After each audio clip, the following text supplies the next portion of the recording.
ओम श्री गुरुभ्यो नमः। सर्वदर्शन संग्रह बौद्ध दर्शन का हम लोग चिंतन कर रहे हैं।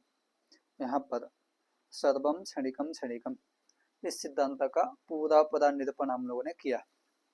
अब सर्वम दुखम दुखम इस सिद्धांत को हम लोग स्थापित कर रहे हैं। तो ग्रंथकार ने कहा सर्वस्य संसारस्य दुखात्मकत्वम सर्व तीर्थंकर सम्मतम। यह समग्र जो संसार है दुखात्मक है, दुखमय है, यह बात सर्व तीर्थंकर सम्मतम। सर्व मने सभी प्रकार के, तीर्थंकर मने शास्त्राचार्य, शास्त्र के प्रवर्तक आचार्य मने सैद्धांतिक जो लोग हैं, नैयायिक, वेदांती, सांख्य वाले, योग वाले, सभी लोग एक मत से मानते हैं कि ये पूरा संसार दुखमय है, दुखात्मक है। सबका एक मत है। योग सूत्र में सूत्र है परिणाम ताप संस्कार दुःखैहि गुणवृत्त विरोधाच्च दुःखमेव सर्वं विवेकिनः। विवेक करने वाले व्यक्ति के लिए सुख भी दुख है। क्यों? परिणाम ताप संस्कार दुःखैहि, उसका परिणाम दुखावह होता है, ताप, और उसका संस्कार और गुणवृत्तियों में विरोध नहीं है। जब सत्वगुण की वृत्ति चल रही है तब रजगुण तमोगुण की वृत्ति चल सकती है। इसलिए सुख भोग करते करते बीच में हटक से दुख भी आ सकता है। इसलिए संसार पूरा दुखात्मक है, यह सब लोग मानते हैं। यही बात यहाँ कहा सर्वस्य संसारस्य दुखात्मकत्वम, समग्र संसार दुखात्मक है, यह बात सर्व तीर्थंकर सम्मतम, सभी तीर्थंकर मने आचार्यों का सम्मत है। अन्यथा क्यों? यदि ऐसा नहीं मानेंगे तो क्या आपत्ति आएगी? तन्निवृत्सूनाम तेषाम तन्निवृत्त्युपाये प्रवृत्त्यनुपपत्ति प्रमाण है। जितने भी शास्त्र बने हैं भैया केवल दुख के निवृत्ति के लिए बने हैं। इसलिए स्पष्ट कहा सांख्य में, तो सांख्यकारी का दुख त्रयाभिघाता जिज्ञासा तदवघात के हेतु, तीनों प्रकार के दुख के अभिघात होने के कारण से, अभिघात माने बंधनजनक संयोग होने के कारण से, तदपघातक माने तीन प्रकार के दुखों के विनाशक हेतु में जिज्ञासा होती है। मतलब जितने भी शास्त्र बने हैं सभी शास्त्रों का एकमात्र प्रयोजन है दुख का नाश करना। इसलिए नैयायिक मोक्ष को क्या बोलते हैं? एक विंशति दुख ध्वंस मोक्ष। वेदांत भी दुख का नाश को मोक्ष मानते, सब लोग मानते हैं, क्योंकि दुख का नाश होना ही सबके लिए आवश्यक है। ऐसा नहीं मानेंगे तो तन्निवृत्सूनाम, जो दुख की निवृत्ति की इच्छा चाहते हैं, ऐसे तेसा मने ऐसे आचार्यों का, दार्शनिकों का तन्निवृत्ति उपाय, दुख के निवृत्ति के उपाय में प्रवृत्ति अनुपपत्ति है, प्रवृत्ति अनुपपन्न हो जाए। इसलिए एन विना यद अनुपपन्नम तत्तेन आक्षिप्यते, जिसके बिना जो अनुपपन्न है वह उससे आक्षिप्त होता है। इसके आधार में है ना, शास्त्राचार माने आचार्यों की दुख निवृत्ति उपाय में प्रवृत्ति दिखाई दे रही है। इसका मतलब है संसार दुखात्मक है। तस्मात् सर्वम दुखम दुखमिति भावनीयम, इसलिए समग्र संसार दुखात्मक सिद्ध हो गया। एक सिद्धांत।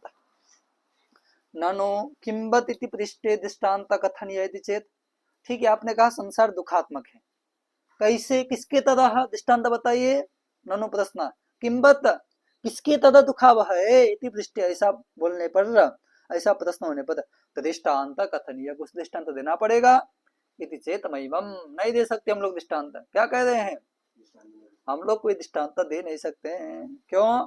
स्वलक्षणानां क्षणानां क्षणिकतया सालक्षण्या भावात् एतेन सदृशम अपरम इति वक्तुम अशक्यत्वात्, इसके समान यह है करके हम लोग नहीं बता सकते।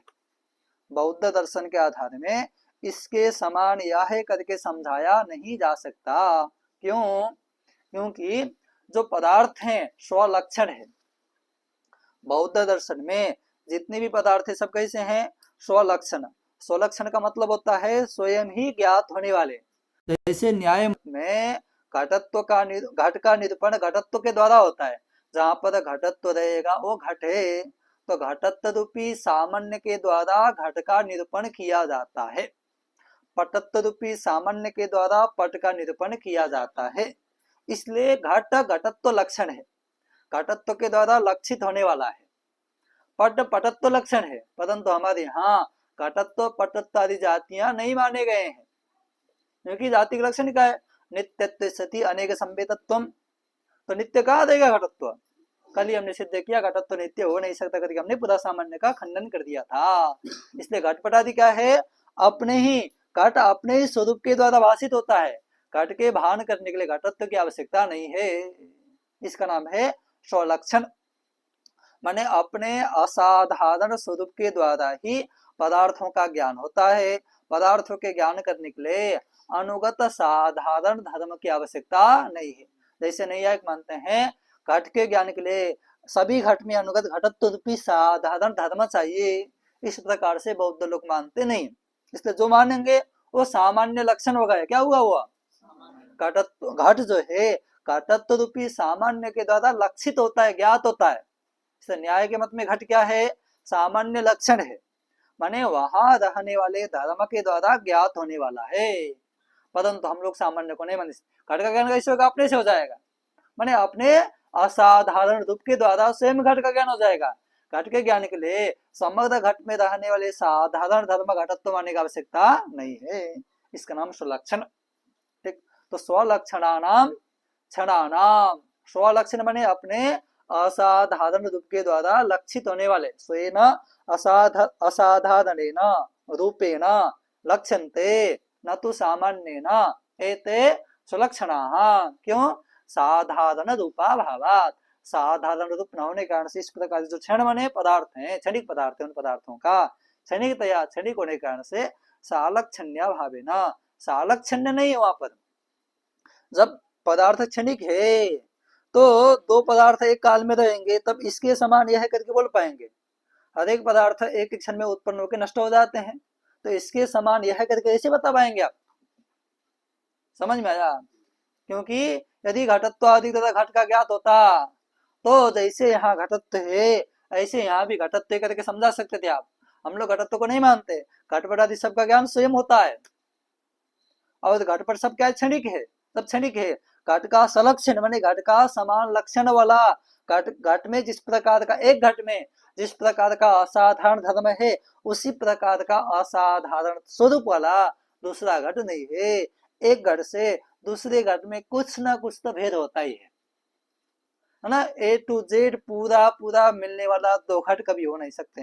हो सकते क्या? नहीं हो सकते। यही है सालक्षण्य भाव। जब घटत्व को मानते थे इस वक्त इसमें भी घटत्व है, ए वाले घट में भी घटत्व है, ए वाले घट में भी घटत्व, इसलिए इस घट से यह घट समान है करके बता सकते थे। जब आपने घटत्व को नहीं माना उस घट का ज्ञान अपने ही असाधारण रूप के द्वारा हो जाएगा, उसका जो बनावट आदि जो भी होगा उसके असाधारण रूप के द्वारा बस घट का ज्ञान हो जाएगा। उसी प्रकार का एक घट का जिस प्रकार का असाधारण रूप है उसी प्रकार का असाधारण स्वरूप दूसरे घट का नहीं है। इसलिए सालक्षण्य न होने से एतेन सदृशम अपरम, इस घट के समान दूसरा घट का आप नहीं बता सकते हैं। इसका मतलब सब पदार्थ स्वलक्षण है, ततः स्वलक्षणम स्वलक्षणमिति विभावनीयम भावनीयम। सब पदार्थ अपने ही स्वरूप के द्वारा ज्ञात होने वाले हैं, उसके तरह दूसरा कोई हो नहीं सकता। इस प्रकार से आपको समझना है। एवं शून्यम शून्यम इत्यादि भावनीयम, एक सिद्धांत शून्यम सर्वम शून्यम शून्यम, इसको भी आप विचार करना है। कैसे विचार करेंगे? स्वप्ने जागरणे च न मया दृष्टम इदम रजतादि इति विशिष्ट निषेधस्य उपलम्भात। तो क्या दिया उत्तर? स्वप्न में अथवा जागरण में, है ना, क्या कहना होता है? न मया दृष्टम इदम रजतादि, इदम रजतादि मया न दृष्टम, है ना, यह रजत आदि को हमने नहीं देखा करके, मतलब किसी को सुक्ति में रजत का भ्रम हुआ, रजत प्राप्त करने के लिए चला गया, जाने के बाद रजत नहीं मिला, तब क्या कहेगा? जागृत काले इदम रजतम मया न दृष्टम। स्वप्न में हुआ तब स्वप्ने मया रजतम न दृष्टम, स्वप्न में भी सुक्ति में हमने रजत को नहीं देखा, जागृत में भी हमने सुक्ति में रजत को नहीं देखा करके क्या होता है ना, भ्रम होता है, निषेध होता है। तो स्वप्ने जागरणे च, स्वप्नावस्था में और जागृत अवस्था में भी न मया दृष्टम इदम रजतादि, हमने रजत आदि को नहीं दिखा करके क्या होता है? इति विशिष्ट निषेधस्य उपलम्भात, विशिष्ट का निषेध होता है। मतलब इतना जान लो, सुक्ति में रजत भ्रम से प्रवृत्त हुआ था, गया, रजत नहीं मिला, तब ज्ञान करता है स्वप्ने जागृति च न मया दृष्टम रजतमिति निषेधानुसंधानम भवति। क्या ज्ञान करता है? स्वप्ने जागृति च मया रजतम न दृष्टम, हमने स्वप्न में अथवा जागृत में रजत नहीं देखा, इस प्रकार से ज्ञान करता है। अब यहाँ पर देखो, यहाँ पर न दृष्टम में नया है, इस नए का अन्वय कहाँ हो रहा है? क्रिया में हो रहा है। जब क्रिया का निषेध हो गया, माने विशेष से क्रिया है, जब क्रिया का निषेध हो गया, क्रिया के विशेषण वाले जितने भी कारक हैं उन सब का भी निषेध हो जाएगा।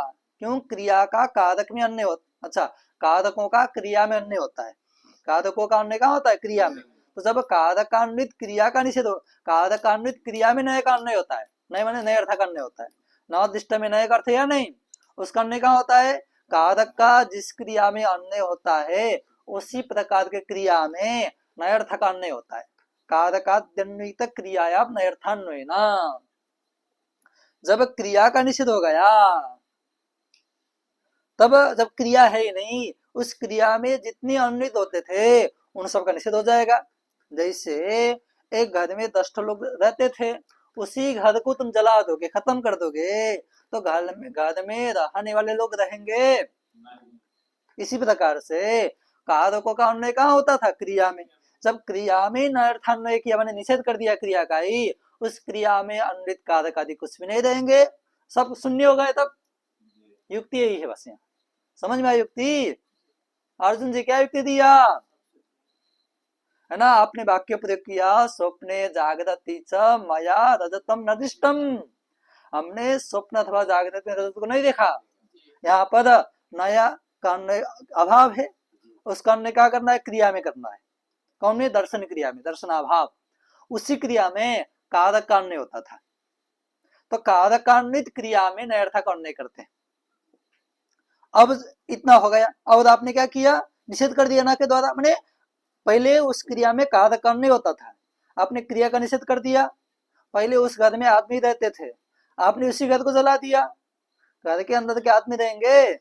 ऐसे ही कारकों का पहले अन्य क्या होता था? क्रिया में होता था, आपने क्रिया का निषेध कर दिया, कारक कुछ बचे नहीं बचे। इसलिए कर्तादि कारक नहीं बचे। जब कारक नहीं बचा, कारक का संबंध में नहीं बचेगा, इसलिए धर्म धर्मी तत्संबंधा नाम, धर्म धर्मी और उन दोनों का संबंध, इस सब का निषेध हो जाएगा। इसलिए धर्मस्य रजतत्व से, इसलिए है ना, सुक्ति में रजतत्व भाषित हो रहा था। क्या भाषित हो रहा था? रजतत्व। तो जैसे धर्म रजतत्व का निषेध करते नहीं आएगा, उसी प्रकार से धर्मी भूताया सुक्ते निषेधात, धर्मी सुक्ति का निषेध हो जाएगा। न सुक्ति न रजत, सब खत्म, सर्वम शून्यम शून्यम आ गया। देखो इतना बात है। ऐसे समय में नैयायिक केवल इसका निषेध करते हैं, रजतत्व रूपी धर्म का निषेध करते हैं। वहां पर इदम पदार्थ है परंतु रजतत्व नहीं है, इसलिए अन्यथा ख्यातिवाद नहीं है। क्या है? अन्यथा ख्यातिवाद। अन्य प्रकार से वर्तमान पदार्थ अन्य प्रकार से भाषित हो रहा है, मतलब सुक्ति में सुक्तित्व है, रजतत्व नहीं है, फिर भी रजतत्व ने सुक्ति का भान हो रहा है, अन्यथा ख्यातिवाद।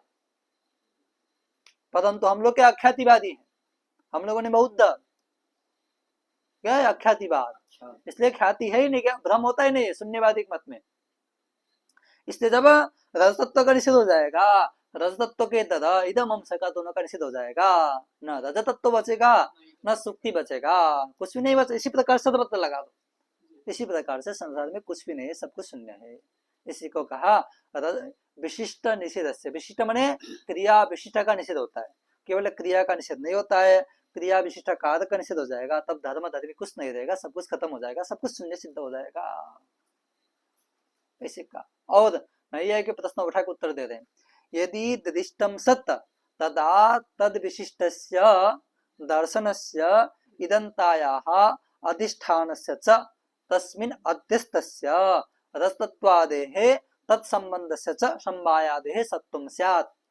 यदि आपने जिसको देखा था, किसको? रजतत्व को देखा था, वह सत होता, वह सही होता, तदा तब तद विशिष्टस्य, रजतत्व विशिष्ट जो दर्शन है और इदंता अंश है, उसका अधिष्ठान है, उसमें अध्यस्थ रजतत्व होगा, उसका संबंध, उन दोनों का समवाय संबंध सब सत होते। परंतु जब आपने जिसको देखा था वही गलत हो गया तो उसके आधार में चलने वाले और कैसे सही हो सकते हैं? आपने सुक्ति में किसको देखा था? रज तत्व को देखा था। जब रज तत्व ही सही नहीं निकला तब तत्संबद्ध है ना, इदम अंश, उन दोनों का संबंध, ये सबके सब सत्य कैसे हो सकते हैं? ये भी सत्य नहीं हो सकते, इसे सब शून्य, कुछ नहीं है। यदि दृष्टम सत तदा तब तद विशिष्टस्य, माने तत्व विशिष्ट दर्शन दृष्टि, इदंतांश अधिष्ठान और तस्मिन अध्यस्थस्य तत्व अध्यस्थ तत्व आदि और तत्संबंध से संवाद संवादी सब सिद्ध हो सकते थे। न तो एतद इष्टम कश्चित वादिना, ये जितने भी बताए गए ये सब के सब सत्य है, ऐसा कोई भी नहीं मानता है। केवल हम लोग नहीं, बहुत बड़ा, केवल हम लोग नहीं, कोई भी नहीं मानता है ना। ठीक है, सुक्ति अंश बस उसको सत्य मान लेगा, परंतु ये पूरा पूरा को सत्य कोई नहीं मानता है।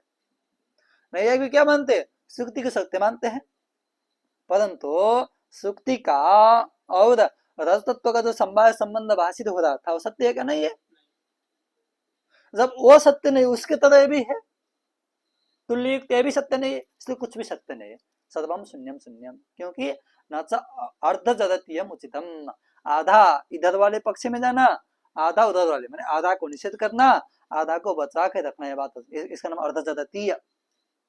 कोई वृद्ध युवती है, उसके आधा भाग के रख के भोग भी कर ले, आधा खत छोड़ दे, ऐसा नहीं कर सकते। अथवा दूसरा उदाहरण दिया, नहीं कुकुट्या एक भाग पाकाय अपर भाग प्रसवाय कल्पताम, एक मुर्गी है, आधा काट के जो करना कर लो, और आधा बच जाएगा उसको क्या कर लेंगे? अंडा देगी, फिर दोबारा आएगा, ऐसा संभव है? ऐसे आधा को निषेध कर लो, आधा को बचा के रख लो, ऐसा नहीं कर सकते। निषेध करना है, सब निषेध करना पड़ेगा। देखो एकादशी में सब कुछ आया, है ना आशीष, है ना। क्योंकि नैयायिक क्या करता, नैयायिक कहा, एक थोड़ा नया लिख दिया है, नैयायिक कहा विशिष्ट क्रियायाम नयर्थान नयपि न सर्व निषेध। नैयायिक हमने क्या किया, विशिष्ट क्रिया में नयर्थ का पर सबका निषेध होता है।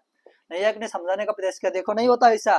जैसे मया तमसी घटो न दृश्यते, क्या कहा? यहाँ पर दर्शन क्रिया का निषेध है। माया मने अस्मद अर्थ है, अंधकार भी वहां पर है, अंधकार मने तेजो भाव रूप में है, और घट भी है, बस दर्शन नहीं है। तो क्रिया का निषेध होने पर क्रिया विष्ट का निषेध नहीं होता है। ऐसे ही स्वप्ने जागृति च मया रजतम अधिष्टम, बस दर्शन क्रिया का निषेध है, रजत का निषेध नहीं है। अथवा रजतत्व का निषेध, रजत वो तो छोड़ो, रजत मानते भी पूर्व पक्ष है। ऐसे केवल क्रिया का निषेध मान लो तो बोलते ऐसा नहीं कर सकते, क्यों? अर्ध जगती हो जाएगा, आधा निषेध करना, आधा न मानना अच्छा नहीं, इसलिए सब निषेध कर दो। तस्मात् अध्यस्त अध्यस्ताधिष्ठान तत्संबंध दर्शन दृष्टिराम मध्य एकस्य अनेकस्य वा असत्व। तस्मात् इसलिए क्या मानना चाहिए? तस्मात् अध्यस्ताधिष्ठान, है ना, अध्यस्त का जो अधिष्ठान है उसका, और तत्संबंध इन दोनों का संबंध, दर्शन क्रिया और दृष्टा, इनमें से एक अनेक वासत, इनमें से एक अथवा अनेक की अनेक का निषेध कर लेंगे, तब निषेध विषयत्वेन सर्वस्य असत्वम बलात् आपतित, निषेध के विषय बन करके सब असत बन जाएंगे। एक का निषेध कर लेंगे, सब क्या हो जाएंगे? असत हो जाएंगे, कुछ भी नहीं, मैंने सब शून्य शून्य है। इस प्रकार से भगवता उपदिष्टे, भगवान बुद्ध ने उपदेश दिया। क्या दिया? जब है ना एक का निषेध किया, निषेध विषय तो है ना, सबके सब क्या हो जाएंगे? निषिद्ध हो जाएंगे, कुछ नहीं बचेगा, सब शून्य शून्य। ऐसा करके भगवान बुद्ध ने अपने चारों शिष्यों को उपदेश दिया। तब उनमें से माध्यमिकों ने क्या समझा?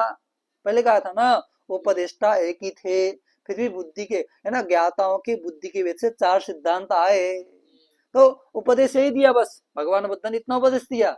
इसको समझ करके, इसको सुन करके माध्यमिकों को क्या समझ में आया? माध्यमिक कैसे थे? माध्यमिक तावत उत्तम प्रज्ञा, उत्तम प्रज्ञा वाले थे, उनकी बुद्धि एकदम तगड़ी थी, इसलिए उन लोगों ने इत्थम अच्छी कथन ऐसा समझा। क्या समझा? भिक्षु पाद प्रसादन न्याय ना, एक न्याय है भिक्षु पाद प्रसादन न्याय, है ना। बड़ा भीड़ भाड़ है, एक सन्यासी को रहना है, पहले भीड़ भाड़ में किसी प्रकार से अपने रहने के लिए थोड़ा जगह निकाल दिया। अब नींद आया भैया, थोड़ा पहले थोड़ा सा पैर को ऐसे बड़ा किया, थोड़ा ऐसे बड़ा किया, बड़ा करते करते पूरा पूरा सोने के लिए जगह निकाल दिया। इसका नाम भिक्षु पाद प्रसादन न्याय। क्या इसका नाम? इसी प्रकार से एक को शून्य कर दिया, ऐसे करके हटाते हटाते पहले रजतत्व को हटा दिया, फिर इदम से हटाया, फिर संबंध हटाया, बचेगा कुछ नहीं, सब कुछ खत्म, पूरा पूरा हटा दिया। इस प्रकार से भिक्षु पाद प्रसादन न्याय के द्वारा क्षण भंगाद्य विधान मुखे न, सब कुछ क्या क्षण भंग है, तो सत्य कैसे हो सकते? शून्य दिखाई देते बस, इसके द्वारा इसका नाम क्षणभंग। क्षणभंग आदि जो शब्द है, माने क्षणभंग आदि शब्द के आधार में स्थायित्व अनुकूल वेदनीयत्व अनुगतत्व सर्वसत्यत्व भ्रम व्यावर्तते न, संसार के पदार्थ में स्थायित्व भी नहीं है, अनुकूल वेदनीयत्व भी नहीं है, अनुकूल वेदनीय कुछ भी नहीं है, और अनुगतत्व भी नहीं है, और सर्वसत्यत्व भी नहीं है, सब भ्रम है। इन सब भ्रम को हटा करके सर्व शून्यतायामेव पर्यवसानम, सब कुछ शून्य है करके पर्यवसान कर लिया किन्होंने? माध्यमिकों ने, इसलिए उनका नाम माध्यमिक हो गया। अतः तत्वम, इसलिए तत्व माने वास्तविक तत्व क्या है? शून्य है। और शून्य कैसा है? वह सद भी नहीं है, असद भी नहीं है ना, सद असद उभय भी नहीं है, सद असद अनुभयात्मक भी नहीं, चतुष्कोटि विनिर्मुक्त मुक्त है। अतः तत्व माने जो शून्य होगा, सद असद और उभय अनुभयात्मक चतुष्कोटि विनिर्मुक्त मुक्तम शून्यमेव। जैसे वेदांतियों की माया है, न सत है, न असत है, न सदसद है, न सद से भिन्न है, इसी प्रकार का अनिर्वचनीय तत्व है शून्य। इसी प्रकार से मानते कौन? बौद्ध लोग। आत्मिक बौद्ध का सिद्धांत है सदवम शून्यम शून्यम।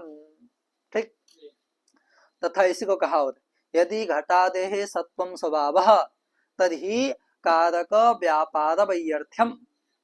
यदि घटादि का स्वभाव भी सत्ता है, घटादि वास्तव में होंगे, तब फिर दंडा चक्र क्या करेंगे? घटादि पहले से है। यदि घटादि का स्वभाव भी कि होना विद्यमानता सत्ता स्वभाव है, तब कारक का जो व्यापार है दंडा चक्र क्या करेंगे? सब व्यर्थ हो जाएंगे।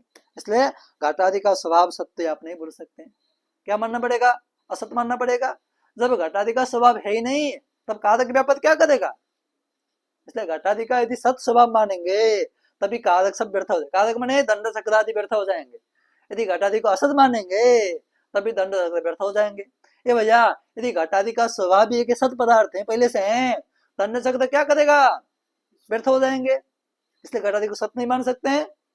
असत मानो मनोज, यदि असत बने है ही नहीं, दंड चक्र क्या करेगा? है ही नहीं, तो तब भी व्यर्थ है। सत भी नहीं मान सकते हैं, असत भी नहीं मान सकते हैं। पहले यदि घटादि सत्वम स्वभाव, सत्ता स्वभाव है, तभी कारक व्यापार वैयर्थ्यम, कारक का व्यापार व्यर्थ हो जाएगा। असत्यम स्वभाव नहीं है, असत स्वभाव है इति पक्षे प्राचीन एवं दोष, वही दोष मैंने कौन दोष? कारक व्यापार वैयर्थ्यम ये दोष आएगा, प्रादुष्य दोष उत्पन्न हो जाएगा। इसी बात को कहा, न सतः कारणापेक्षा व्योमादेरिव युज्यते कार्यस्य संभवी हेतु खगुष्पादेरिव सतः, है ना। व्योमादेरिव सतः कारणापेक्षा न युज्यते, जो आकाश की तरफ पहले से विद्यमान है उनके लिए कारण की अपेक्षा नहीं होती। आकाश सत्य है, आकाश का कारण क्या मानते? नहीं है, कोई कारण नहीं है, आकाश कोई कारण है नहीं है। तो व्योमादेव सतः कारणापेक्षा न युज्यते, व्योम की तरह जो पहले से विद्यमान वस्तु होते हैं उनके लिए कारण की अपेक्षा नहीं होती है। और कार्यस्य असंभवी हेतु खपुष्पादेव असतः कार्यस्य हेतु असंभवी, खपुष्प के तरह असत कार्य का भी हेतु नहीं हो सकता है, माने सत कार्य का भी कारण नहीं हो सकता है, असत कार्य का भी कारण नहीं हो सकता है। इसलिए शून्य सत स्वरूपी नहीं है, असत रूपी नहीं है। अब सत असत दोनों मान लो, एक ही दोनों कैसे हो सकता? अच्छा, दोनों कैसे हो सकता है? नहीं हो सकता है। और सत असत दोनों से भिन्न मान लो, ये भी नहीं हो सकता है। विरोधात इतरो पक्ष, इतर पक्ष माने सद सद उभयात्मक पक्ष और सत सद अनुभयात्मक पक्ष, ये दोनों अनुपपन्न है। इसलिए चतुष्कोटि विनिर्मुक्त मुक्त जो तत्व होगा वही शून्य है, सिद्ध हो जाएगा। तदुक्तम भगवता लंकावत, इसी बात को लंकावतार में कहा गया है। क्या कहा गया? बुद्ध्या विविच्यमानानां स्वभावो नावधार्यते अतो निरभिलप्यास्ते निस्वभावाश्च दर्शिताः।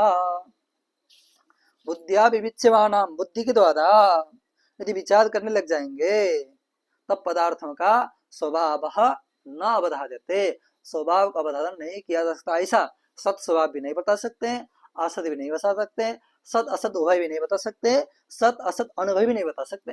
तो स्वभाव का अवधारण नहीं हो सकता है। अतः निरभिलप्यास्ति, इसलिए सब पदार्थ निरभिलप्य, उनका अभिलाप माने कथन संभव नहीं है, अनिर्वचनीय है। और निस्वभाव, स्वभाव रहित, उनका कोई स्वभाव नहीं, माने शून्य।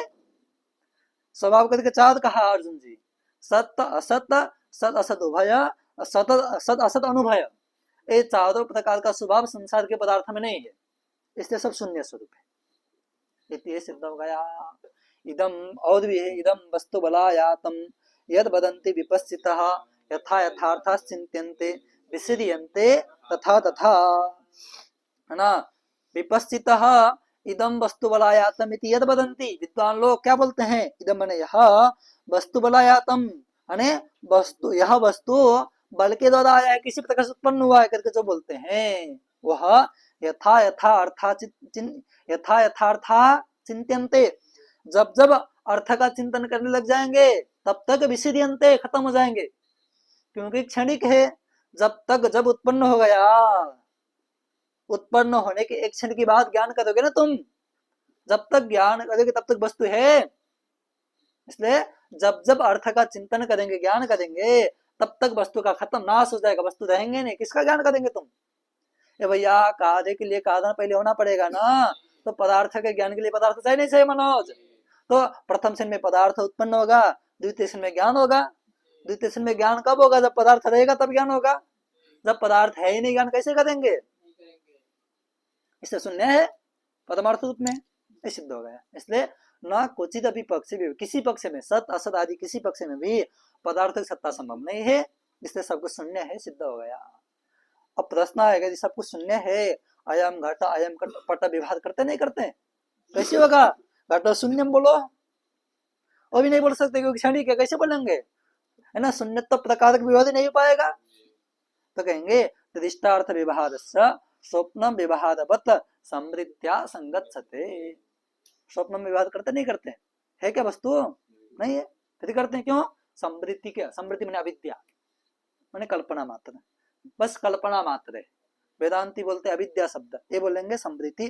तो समृद्धि माने अविद्या, अविद्या मात्र के द्वारा कल्पना करके ये सब दुष्ट पदार्थ वासित हो रहे हैं। वास्तव में सब कुछ शून्य है भैया, शून्य को छोड़ के और कुछ भी नहीं है। शून्य में ही अविद्या के कारण से संसार कल्पित है। क्या, शून्य में ही अविद्या के कारण क्या कल्पित है, संसार कल्पित है। शून्य में संसार दिखाई दे रहा है, इसका नाम असत ख्याति। असत में मैंने शून्य में संसार की ख्याति मैंने भ्रम हो रहा है, सिद्ध हुआ। अतएव तुम इसी बात को कहा, कल्पना में क्या क्या हो सकता करके, परिव्राट कामुक स्नाम एकस्याम प्रमदा तनो कुणपः कामिनी भक्ष्य इति तीसरो विकल्पना। एक स्त्री का शरीर है, उसमें परिव्राट माने जो सन्यासी हैं वो क्या विचार करते हैं, हाँ कुणपः, क्या गान करते हैं, कुणपे, कुणप ने क्या होता है मनोज, ये सब है, लाश है, लाश को छोड़ के और कुछ ऐसा ज्ञान करते हैं। दूसरा कामुक, तो कामुक व्यक्ति होगा, कामिनी ज्ञान करेगा। और सुना माने कुत्ता होगा, तब भक्ष्य हमारा मिल जाए खाएंगे में, ऐसा ज्ञान करेगा। वस्तु एक ही या नहीं, तात्पर्य एक ही वस्तु होने पर भी आपके चिंतन के आधार में, आपकी कल्पना के आधार में अलग अलग ज्ञान कर सकते हैं। ऐसी एक ही वस्तु शून्य है, उसमें आपके कल्पना के द्वारा घट पट मत ये सब मनोज रंजन ये सब दिखाई दे रहे हैं शून्य में, और कुछ है नहीं, समझ में आया। तदेवं भावना चतुष्टय वसात, ये चार प्रकार के भावना हो गए। ये चार प्रकार के भावना के द्वारा कौन कौन भावना, सर्वम दुखम दुखम, सर्वम क्षणिकम क्षणिकम, सर्वम शून्यम शून्यम, सर्वम सुलक्षणम सुलक्षणम। ये चार प्रकार के भावना के द्वारा निखिल वासना निवृत्त हो, जब समग्र वासना निवृत्त हो जाएंगे तब पद निर्वाणम शून्य रूपम सिद्धि, है ना। शून्य रूप जो पदम निर्वाण है, मोक्ष है, उसकी प्राप्ति हो जाएगी। इसलिए बौद्ध के मत में मोक्ष माने शून्य स्वरूप है। इस प्रकार से स्वयं कृतार्थ, हम लोग कृतार्थ हो जाएंगे। नास्पाकम उपदेशम किंचित अस्ति, हम लोग और कुछ नहीं चाहिए। इस प्रकार से समझ लिया माध्यमिकों ने, समझ में आया। अब आए योगाचार्य, कौन आए, उन्होंने दूसरा समझ लिया उसी बात से। क्या समझा, शिष्यों का दो कर्तव्य होता है मनोज, एक योग एक आचार, आचार दो कर्तव्य। शिष्य तावत योगस्य आचारस्थिति द्वयम करणीयम, यही पाठ है ना? शिष्य न सही, क्या पाठ है इसमें? क्या पाठ है? एक मिनट रुको। शिष्य गुदुक्तम कहाँ गया है ना? शिष्य ही तावत पाठ है, यहाँ शुद्ध है। ठीक, शिष्य ही तावत क्या करना है पाठ में, क्योंकि वाक्य बनेगा ना, शुद्ध हो जाएगा। ठीक, कथम बात से ना, तृतीय होना पड़ेगा। तो शिष्य तावत योगस्य आचारस्थिति द्वयम करणीयम, शिष्य को दो काम करना है, एक योग एक आचार। योग मैंने क्या बताएंगे, तत्र अप्राप्तस्य अर्थस्य प्राप्तये पर्यनुयोगः योगः, अप्राप्त विषय की प्राप्ति के लिए पर्यनुयोग ने प्रश्न करना, इसका नाम योग। गुरु जी ने बताया, आपको समझ में नहीं आया, समझ में ना आने के बाद पूछना चाहिए, ये शिष्य का कर्तव्य है। समझ में आया? आया तब भी ऐसे करके बैठ रहा है, नहीं आया तब भी ऐसे बैठेगा, तब शिष्य नहीं माना जाएगा। ठीक है अर्जुन जी, समझ में आएगा तब आगे बढ़ना है, समझ में नहीं आएगा तब फटाफट पूछना चाहिए, इसका नाम योग। दूसरा क्या है, आचार। आचार माने क्या है, गुरुक्तस्य अर्थस्य अंगीकरणम आचार, गुरु जी द्वारा उत्तर देने के बाद स्वीकार करना, इसका नाम आचार। नाय पूछना, फिर आने के बाद स्वीकार करके आगे बढ़ना, ये दोनों क्या है, शिष्य का कर्तव्य है ना? अब ये माध्यमिक कैसे बने, अच्छा उसी की व्याख्या कर रहे थे। गुरुक्तस्य अंगीकरणात् उत्तमाः, अपने गुरुजी ने जो बात समझाया पूरा पूरा स्वीकार किया, इसलिए उत्तम बन गए। परंतु पर्यनुयोगस्य अकरणात् अधमाश्च, प्रश्न नहीं किया, गुरुजी ने बताया सब कुछ शून्य है, बस मान लिया, बस गुरुजी कहे करके स्वीकार कर लिया, क्यों कैसे करके प्रश्न उसने कुछ नहीं पूछा। तो एक काम किया, शिष्य के दो कर्तव्य थे, एक योग एक आचार। आचार का पालन किया, योग का पालन नहीं किया, तो उत्तम भी नहीं हुए अधम भी नहीं हुए, तो मध्यम हुए, इसलिए माध्यमिक नाम पड़ा उनका। क्या नाम पड़ा, अतः तेषाम माध्यमिका इति प्रसिद्धि, माध्यमिक नाम पड़ गया। ये माध्यमिक का सिद्धांत बता दिया। अब बता दे योगाचार का, क्या बता रहे? अब देखो, गुरुक्तम भावना चतुष्टयम बाह्यार्थस्य शून्यत्वं सांगीकृत्य, अपने गुरुदेव के द्वारा बताया गया जो चार प्रकार के भावनाएं हैं और बाह्य अर्थ शून्य, ये सब स्वीकार करने के बाद अंतरस्य शून्यत्वम अंगीकृतम, अंतरस्य शून्यत्वम अंगीकृतम कथमिति, है ना? ठीक है, बाह्य अर्थ शून्य हम भी मानते गुरुदेव, परंतु जो चेतन ज्ञान है वह शून्य तो कैसे हो सकता है करके प्रश्न पूछा। किन्होंने? योगाचार्यों ने। तो योग भी किया, आचार्य भी किया, योगाचार्य बन गए। उन्होंने क्या किया था, आचार्य किया, योग नहीं किया, माध्यमिक बन गए, है ना? गुरुदेव ने कहा सब कुछ शून्य है, तब उन्होंने कहा बाह्य पदार्थ शून्य हम मानते, परंतु अंतर पदार्थ, अंदर कुछ पदार्थ है, चित्त बोलते, ज्ञान बोलते, लोग क्षणिक ज्ञान बोलते, तो क्षणिक विज्ञान नामक आंतरिक पदार्थ है, वो तो शून्य नहीं हो सकता है, कैसे हो सकता है? प्रश्न पूछा, उस पर उत्तर दिए नहीं, बुद्ध ने उत्तर दिया नहीं दिया, मैंने समझ में आया कि यही सत्य है, मैंने बाह्य पदार्थ नहीं है, आंतर पदार्थ है। माध्यमिक ने क्या माना, बाह्य पदार्थ भी नहीं है, आंतर पदार्थ भी नहीं है। योगाचार्य ने प्रश्न पूछा, हे गुरुदेव बाह्य पदार्थ नहीं बात सही है, आंतर पदार्थ होना चाहिए, प्रश्न पूछा। गुरुदेव मौन रहे, मौनम स्वीकृति लक्षणम, स्वीकार होगा, इसका मतलब सिद्ध हो गया कि बाह्य पदार्थ शून्य है, आंतर पदार्थ है, माने ज्ञान है, संबित है, सिद्ध हो गया। उसको संवेदन बोलते हैं, चित्त बोलते हैं, संबित बोलते हैं। ठीक संबित जी, तो अंतत से शून्यत्वम अंगीकृतम कथम, कैसे मानेंगे? इति पर्यनुयोगस्य करणात्, ऐसा प्रश्न करने से के सांचित योगाचार प्रथा, दूसरे वाले का नाम योगाचार हो गया। ऐसा ही तेषाम परिभाषा, उनका सिद्धांत क्या है? स्वयं वेदनम तावत अंगीकार्यम, स्वयं वेदन मैंने स्वयं ज्ञान, अपना स्वरूप का स्वयं अनुभूति, मैंने अनुभूति को मानना चाहिए, प्रकाश को, अंदर के प्रकाश को मानना चाहिए, भले प्रकाश चेतन है पर एक प्रकाश को मानना चाहिए, अन्यथा जगदान्ध्यम प्रसज्जेता, नहीं तो जगत अंधा हो जाएगा। भैया घटपट मठ का ज्ञान हो रहा है ना, उसका प्रकाश कौन कर रहा है? तो इन सब का प्रकाशक एक को कोई तत्व मानना पड़ेगा ना, ऐसा जो स्वयं प्रकाश हो। जैसे दीप स्वयं प्रकाशित होता हुआ दूसरे को प्रकाशित करता है, इसी प्रकार से अपने स्वरूप के स्वयं प्रकाशित करते हुए दूसरे को प्रकाशित करने वाले कोई ज्ञान रूपी स्वयं प्रकाशत्व को मानना चाहिए। ऐसे जगत में किसी प्रकार का ज्ञान नहीं हो पाएगा। तत्कृतितम धर्म कृति, इसी बात को धर्म कृति ने कहा, क्या कहा, अप्रत्यक्षोपलम्बस्य नार्थ दृष्टि प्रसिद्धति, क्या कहा, प्रत्यक्ष का उपलम्ब मैंने स्वीकार न करने वाले के मत में अर्थ की दृष्टि मैंने अर्थ का ज्ञान नहीं हो पाएगा। इसलिए स्वयं प्रकाश स्वरूप प्रत्यक्ष अनुभव स्वरूप चेतन को मानना है, ज्ञान को मानना है, सिद्ध हो जाएगा। और बाह्यम ग्राह्यम तो नपद्यते, अंतर्ग्राह्य है परंतु बाह्य जगत में ग्राह्य पदार्थ कुछ भी नहीं है। क्यों, विकल्पानुपत्ति, विकल्प नहीं बन पाएगा। हम विकल्प देंगे दो, दोनों विकल्प नहीं घटेंगे। कैसे, अर्थ ज्ञान ग्राह्य भवन उत्पन्न भवति अनुत्पन्न वा, जो बाह्य पदार्थ ज्ञान के तथा ग्राह्य होता है उत्पन्न होकर के ग्राह्य होता है अथवा अनुत्पन्न होकर के ग्राह्य होता है।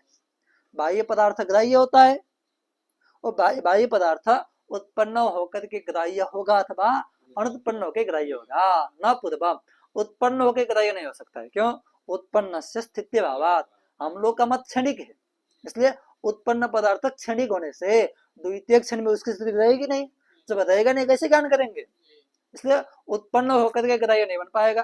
क्या मानना पड़ेगा, अनुत्पन्न न अपरः, जब अनुत्पन्न उत्पन्न हुआ ही नहीं उसका ज्ञान कैसे करेंगे। इसलिए अनुत्पन्न से असत्वा, अनुत्पन्न है ही नहीं, वो ग्राह्य कैसे बनेगा। उत्पन्न द्वितीय क्षण में नहीं रहेगा इसलिए ग्राह्य नहीं बनेगा, अनुत्पन्न है ही नहीं इसलिए ग्राह्य नहीं बनेगा। इसलिए उत्पन्न अनुत्पन्न दोनों ग्राह्य नहीं है, बाह्य पदार्थ ग्राह्य नहीं हो सकता है। तब कोई कहेगा ऐसा है, प्रथम क्षण में उत्पन्न हुआ था, उसी प्रथम क्षण में उत्पन्न होने वाला का ज्ञान जनकत्व संबंध के द्वारा द्वितीय क्षण में ज्ञान कर लेंगे। कभी कभी वर्तमान काल में न होने पर भी संबंध द्वारा ज्ञान करते हैं, ऐसे ही वो ज्ञान का जनक है, उसके ज्ञान जनकत्व संबंध के आधार में द्वितीय क्षण में ज्ञान कर लेंगे। अथमन्यथा अतीत एवं अर्थ ज्ञान ग्राह्य तत्जनकत्वात्, ज्ञान का जनक इसलिए ज्ञान का ग्राह्य हो जाएगा। माने जो जिसका जनक है वो उससे ग्राह्य होता है। क्या नहीं मनाएगा, जो जिसका जनक है वो उससे ग्राह्य होता है। तो घटपट आदि पदार्थ क्या है, ज्ञान के जनक है, इसलिए ज्ञान से ग्राह्य है। तो बोलेंगे तदपि बाल भाषितम, यह बात भी क्या है, बच्चों के तथा भाषण मात्र है, यह भी नहीं बोल सकते। मतलब अतीत पदार्थ ज्ञान जनकत्व ने ग्राह्य ऐसा नहीं बोल सकते। क्यों, वर्तमानता बभाष विरोधा, वर्तमान काल में घट की प्रतीति होती है, अतीत काल के घट की प्रतीति नहीं होती है। अयम घट का जो ज्ञान करते हैं, एक क्षण पहले घट का ज्ञान करते मनोज। हाँ, जब तुम्हें घट का ज्ञान होता है तब हमें जिस घट का ज्ञान हो रहा है, यह वर्तमान काल में घट नहीं है, एक क्षण पहले घट था उसका हम ज्ञान कर, ऐसे ज्ञान करते हैं हम लोग नहीं करते। वर्तमानता का आभास होता है, विद्युत हो जाएगा। अब यदि ज्ञान जनकत्व ने ग्राह्य मान लेंगे तब इंद्रियादि ज्ञान जनकत्व न ग्राह्यत्व प्रसंगात से इंद्रियादि भी ज्ञान के जनक है, अभी ग्राह्य बनने लग जाएंगे। इसलिए ज्ञान जनकत्व ने ग्राह्य मानना संभव नहीं है। और किंच और भी आपत्ति है, ग्राह्य किम परमाणुपहर्थ अवयविदुपवा, जो ग्राह्य पदार्थ है परमाणु का ग्रहण होता है अथवा अवयवी का ग्रहण होता है। न चरम, अंतिम क्या है, अवयवी, अवयवी का ग्रहण नहीं कर सकते। क्यों, कृष्ण एक देश विकल्पादिना तन निराकरणात्, वहां पर कृष्ण और एक देश विकल्प देंगे और निराकरण हो जाएगा। कैसे, आपने कहा अवयवी घट का ग्रहण होता है, क्या कहा, हम पूछेंगे पूरा पूरा घट का ज्ञान होता है अथवा घट का एक देश का ज्ञान होता है। पूरा पूरा घट ग्राह्य है अथवा एक देश ग्राह्य है। अवयवी घटादि किम कृष्ण ग्राह्य एक देश वा, पूरा पूरा घट ग्राह्य अथवा एक देश ग्राह्य है। यदि मानोगे पूरा पूरा घट ग्राह्य है, पूरा पूरा यही कहेंगे तुम लोग, तब कहेंगे नहीं बोल सकते। क्यों, कृष्ण से इंद्रिय संबंध अभावत, पूरा पूरा घट के साथ में इंद्रिय का संबंध है। ऐसे यहाँ घड़ा रखा है, तुमने इस साइड में घड़ा को देखा, उधर साइड में देखा, नीचे वाला ऊपर वाला, तो पूरा पूरा घट के साथ में जब इंद्रिय का सन्निकर्ष है ही नहीं, तो पूरा पूरा घट का ज्ञान कैसे करोगे तुम, नहीं कर लोगे। इसलिए पूरा पूरा घट ग्राह्य नहीं हो सकता है। क्या मानना पड़ेगा, एक देश का ग्रहण होता मानना पड़ेगा, इतने भाग का ज्ञान ऐसे मानना पड़ेगा एक देश का। यदि एक देश का ज्ञान होगा ऐसा मान लेंगे तब एक देश घट है क्या, एक देश केवल पूरा पूरा घट का जो इतना भाग है आगे वाला उतना घट है, अयम घट विवर नहीं बन पाएगा। इसलिए कृष्ण घट का ग्राह्य, कृष्ण घट भी ग्राह्य नहीं हो सकता है, एक आदेश घट विग्राह्य नहीं हो सकता है, इसलिए पूरा पूरा अवयव घट ग्राह्य नहीं हो सकता है। इसलिए क्या मानना पड़ेगा, परमाणु रूप से घट ग्राह्य ऐसा मानना पड़ेगा। न प्रथम अतिनिधीयत्वात्, परमाणु ग्राह्य नहीं, अतिनिधीय कैसे ग्राह्य होगा। और दूसरी बात, षट के न युगपद योग से बाधकत्वाच्च, षटक के द्वारा एक काल में योग नहीं हो सकता है। ये षटक क्या है, दिशाओं का 6 प्रकार का दिशाओं का संबंध, पूर्व पश्चिम उत्तर दक्षिण ऊर्ध अध, 6 हो गए ना। तो पूर्व पश्चिम उत्तर दक्षिण ऊर्ध अध, ये 6 प्रकार के दिशा के द्वारा निरवय परमाणु में एक काल में संबंध नहीं हो सकता है। परमाणु ऊर्ध भाग है, अधोभाग सब भाग है ना, तो उस परमाणु के सभी दिशाओं के साथ में, दिशाओं के साथ में निरवय परमाणु का एक काल में संबंध नहीं हो सकता है। यदि संबंध मानेंगे मनोज, निरवय नहीं रहेगा। यथोक्त इसी को समझाया गया है, षटकेन युगपद योगात् परमाणु सरंसता तेषाम अप्येक देशत्वे पिंडस्य अनुमात्रका। षटकेन युगपद योगात् 6 प्रकार के दिशाओं में एक काल में योग स्वीकार कर लेंगे, तब परमाणु के 6 अंश 6 अवयव मानना पड़ेगा, जो कि संभव नहीं है। और तेषाम अपि एक देशत्वे, माने 6 अंश समान देश में एक ही रुपया अलग अलग नहीं, ऐसा मान लेंगे। तब पिंडस्य अनुमात्रक, माने 6 अंश बराबर है, समान ऐसा मान लेंगे। आपका घट पिंड क्या हो जाएगा, अनुमांश हो जाएगा, अनुमात्र हो जाएगा, उससे अतिरिक्त नहीं होगा, क्योंकि आपने क्या बना 6 अंश एक ही प्रकार का ऐसा मान लेंगे। तो 6 अंश के साथ में पूरा पूरा संबंध नहीं होगा, एक अंश संबंध हो जाएगा, तब एक अंश स्वरूप घट हो जाएगा, माने पूरा पूरा घट एक अंश अनुरूप हो जाएगा, जो कि संभव नहीं है। तस्मात् स्व व्यतिरिक्त ग्राह्य विधात तदात्मिका बुद्धि स्वयमेव स्वात्म स्वरूप प्रकाशिका प्रकाश सिद्ध, इसलिए अपना और अपने से, तस्मात् स्व व्यतिरिक्त ग्राह्य विधात, अपने से व्यतिरिक्त से ग्रहण संभव न होने से तदात्मिक और संबित स्वरूप जो बुद्धि है स्वयं एवं स्वात्म प्रकाशिका, अपने प्रकाशित करने वाली है, प्रकाश तरह है, ये आपको मानना पड़ेगा। इसी बात को कहा गया है, नान्योनुभाव्यो बुद्ध्यास्ति तस्या नानुभवो पदः ग्राह्य ग्राहक वैधर्यात् स्वयं सैव प्रकाशते, है ना। बुद्धिया अन्य अनुभाव्य नास्ति, बुद्धि के द्वारा अनुभाव्य हमने ज्ञेय घटादि पदार्थ अन्य नहीं है। और तस्या अपद अनुभव न, बुद्धि का दूसरा अनुभव नहीं, एक अनुव्यवसाय मानते, तो तैसे बुद्धि अनुभव अनुव्यवसाय आदि पदाभिमत हम लोग के मत में नहीं, वो सब बुद्धि रूपी है। क्यों, ग्राह्य ग्राहक वैधर्यात्, ग्राह्य और ग्राहक में भेद होने के कारण से, माने ग्राह्य ग्राहक दोनों ना रहने कारण से शैव प्रकाशक है, माने केवल बुद्धि मात्र प्रकाशित होती है और कुछ पदार्थ नहीं रहता है, केवल बुद्धि मात्र है, ग्राह्य भी नहीं है ग्राहक भी नहीं है। ठीक, इसके बाद क्या आएगा, चलो पढ़ना तो पढ़ा देंगे, नहीं तो कल पढ़ो, चलो कल ओम।